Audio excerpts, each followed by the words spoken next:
राजा अनपढ़ हो कोई फर्क नहीं पड़ता, राजा अगर अनपढ़ हो तो कोई फर्क नहीं पड़ता, समझदार होना चाहिए। क्योंकि राजा को पॉलिसी बताएगा कौन? ब्यूरोक्रेसी। तुम राजा हो, सिंहासन पे बैठे हो, कौन तुमसे क्वेश्चन पूछेगा? किसकी औकात है?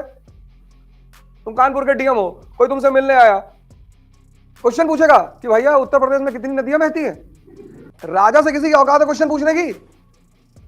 और मान लो पूछ ही लिया तो दरबार तो है ही है तुम्हारा, दरबारियों से कह दो बीरबल से बता इसको कितनी नदी बता। राजा का पढ़ा लिखा होना जरूरी नहीं है, राजा का समझदार होना जरूरी है। राजा को समझ में आना चाहिए कि कौन मेरा हित सोच रहा है, कौन मेरा बुरा सोच रहा है। ये राजा को अगर वो ना समझ है तो किसको पसंद करेगा? चाटुकारों को। ना समझ लोगों को सबसे ज्यादा कौन पसंद आते हैं? चाटुकार। तुमने गोली चलाई, शिकार पे नहीं लगा, तुम्हारे अगल बगल के जो लोग हैं ताली बजा रहे हैं, तुमने पलट के देखा कि क्या बात है, निशाना तो लगा नहीं। इन लोगों ने कहा कि भैया क्या बचा के मारा है। क्योंकि जब तुम पावर में आते हो तो तुम्हारी कोई बुराई नहीं करता। शक्ति पाने के पीछे जो आकांक्षा है उसके पीछे ये सब रीजन है, तुम्हारा कोई विरोध नहीं करता। तुम्हारा चपरासी है, तुमने उसके सामने कह दिया कि विराट कोहली बहुत घटिया खेलता है, और तुम्हें पता है इसको विराट बहुत पसंद है, और वो कह रहा है जी साहब सही कह रहे हैं, बहुत बहुत। और शक्ति किस चीज का मजा देती है? जो रोटी तुम खाते हो वही तुम्हारा चपरासी भी खाता है। लेकिन वो वैष्णो देवी में 8 घंटे में लाइन से लगा है और तुम वीवीआईपी एंट्री मार रहे हो। वो बैंक का बाबू हॉस्पिटल में पर्ची कटवा रहा है 3 घंटे से, आदमी दर्द से कराहे जा रहा है।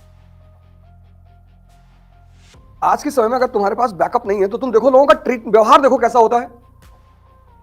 प्राइवेट हॉस्पिटल में भी ऐसा थोड़ी कि प्राइवेट हॉस्पिटल में भी सब लोग तुरंत देखने लगते हैं। अगर तुम्हारा बैकअप है कि तुम एडमिट हो गए, बुखार है तुमको हल्का सा, एडमिट हो गए, और 7-5-8 लोग तुम्हारे साथ राइफल लेके खड़े हैं, डॉक्टर बैठा रहेगा चेयर लगा के। तुम्हारा कोई आदमी एडमिट है, तुमने कहा डॉक्टर ही मर गया तो साथ में विदा करेंगे तुमको। अरे नहीं साहब, हम अपनी जान निकाल के डाल देंगे, हाँ तुम्हारा गारंटी है डॉक्टर। और शक्ति किस लिए चाहिए? 150 करोड़ लोग इस कंट्री में है। अगर तुम्हारा पढ़ाई का मन ना करे तो कभी कभी ट्रेन के जनरल डिब्बे में बैठ जाया करो, कुछ काम किया करो। जैसे ट्रेन के जनरल डिब्बे में बैठ जाओ जाके, और यहां से कलकत्ता तक चले जाओ। अगर बच गए, थोड़ा चांस कम है, लेकिन मान लो बच गए तो इतना पढ़ोगे बैठ के। 70 की सीटिंग में 800 लोग बैठे, 3-4 हाथ है, 5-6 पैर, उसी में एक सर निकला हुआ है। तुमको मतलब सरकारी हॉस्पिटल के इमरजेंसी वार्ड में चले जाएगा, वहां की दशा देख लोगे ना, 3-4 दिन कोमा में रहोगे। जब भी तुम्हारा मन, पहले तो मन के चक्कर में चलो ही मत। आज सुबह मुझसे कार्तिक ने पूछा कि मन चंचल क्यों है? चंचल नहीं है। तुम्हारी उम्र कितनी? 21। अब इनकी उम्र 21 साल। 21 साल इन्होंने सब कुछ मन के कहने पे किया। इमेजिन करके देखो, तुमने 21 साल किसी का हुक्म माना, और 22वें साल में तुम मुझसे कह रहे हो कि अब तुम मेरा हुक्म मानोगे। वो मानेगा? विद्रोह कर देगा तुरंत। इस आदमी ने तुम्हारे ऊपर 21 साल शासन किया है। उसने कहा कि बर्गर खाना है, तुम ले आए बर्गर। इसलिए जब किसी को डायबिटीज हो जाती है तो उसकी जिंदगी नरक हो जाती है। शुगर के पेशेंटों को देखो, और आमतौर पर अमीरों को होती है जिनके पास पैसा है। अमीर नहीं मतलब पैसे वाला, अमीर और पैसे वाले दो अलग अलग बातें हैं।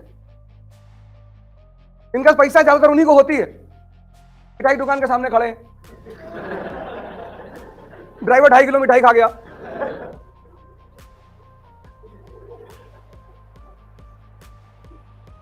नहीं ड्राइवर 2.5 किलो मिठाई खा गया और साहब रोस्टेड पहना खा रहे गाड़ी में बैठ के। जब भी तुम्हारा पढ़ने का मन ना करे, पहले तो मन कौन होता है तुम्हें चलाने वाला? हम सुबह जा रहे थे, कोई नहीं था सड़क पे। मन कौन होता है तुम्हें चलाने वाला? तुम्हें चला रहा है तो तुम गुलाम हो, और अगर तुम गुलाम हो तो राजा नहीं बनोगे। कोई माई कलाल दुनिया में, कोई कोचिंग, कोई मोटिवेटर, ब्रह्मा विष्णु महेश, कोई तुमको राजा नहीं बना सकता। अगर तुम खुद के ही गुलाम हो तो कि खूब पैसा कमाओ, पैसे का विरोध मत करो, खूब जितना कमा सकते हो। उसकी वजह है बड़ी साइंटिफिक। अभी तुम में से बहुत सारे लोग को लगता होगा कि तुम बड़े धार्मिक हो, लगता होगा तुमको, लगता होगा मंदिर जा रहे हो, मस्जिद जा रहे हो, तो तुमको लगता होगा, पर शायद तुम होगे नहीं।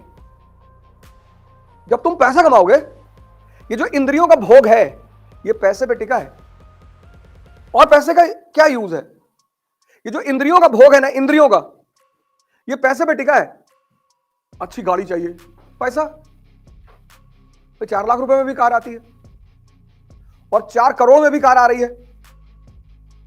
दिल्ली से न्यूयॉर्क 60,000 रुपए में जा सकते हो। इतनी बड़ी सीट मिलेगी, ऐसे पकड़ के बैठो, कहते अपना बेल्ट घर से लाना जी। और तुम दिल्ली से न्यूयॉर्क 10 लाख रुपए में भी जा सकते हो।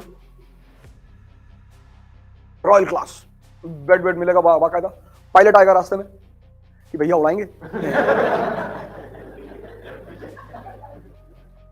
अब ऐश्वर्या राय जैसे किसी स्त्री से अगर शादी करोगे तो प्यार पे जिंदगी ना चलेगी कि दिन भर में तुम हर 1 घंटे पे आई लव यू कहो उसे और वो तुम्हारे साथ रहे। बस सोप होगा 50,000 का, शैम्पू 3 लाख का, डियो 5 लाख का, कहां से लाओगे? पैसा चाहिए इंद्रियों के भोग के लिए। Money is required to enjoy the senses. तो जब तुम्हारे पास पैसा होगा और तुम भोग करोगे तो हर भोग के बाद तुम्हें एक बात फील होगी, यार सेटिस्फैक्शन नहीं आ रहा है। वो अनुभव होगा तुम्हारा। और उस अनुभव के बाद जब तुम धार्मिक बनोगे ना कि नहीं यार मजा नहीं आ रहा यार। सिद्धार्थ के साथ यही तो हुआ। तुम हो सकता है एक स्त्री के लिए परेशान हो, उसके हरम में 2000 स्त्रियां, लेकिन जिंदा दिमाग था, उसको समझ में आया कि नहीं नहीं बॉस, अगर 2000 से मजा नहीं आ रहा तो गारंटी क्या है कि 2001 से आएगा? तो उसने कहा रास्ता कोई और है। अनुभव लो एक बार। मर्सिडीज में बैठो, देखो मन शांत हो जा रहा है। सीसीडी के डायरेक्टर ने सुसाइड कर लिया। तुम्हारे कानपुर का एसपी था जिसने सुसाइड किया था 2 साल पहले, यंग लड़का। कितना छोटा मामला था, burger, non veg burger. Janmashtami का दिन था, श्रीमती जी ने नॉन वेज बर्गर ऑर्डर किया। उसने कहा जन्माष्टमी है मत खाओ। मैडम ने कहा हम तो खाएंगे। कहा तुम खाओगी तो हम जहर खा लेंगे। बोले खा लो। यही तो घटना घटी, सल्फास खा लिया। सोचो आईपीएस।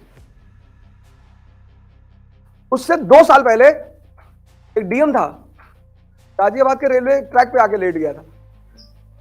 आईएएस 32वीं रैंक थी, 32 रैंक। मेट्रलिज्म के पीक पे जाओ और वहां अनुभव करो कि मजा आ रहा है, और अगर नहीं आ रहा है तो रास्ता कोई और होगा। पैसा कमाना बुरा नहीं है, भोग करना बुरा नहीं है, बुरा है बेहोश होना।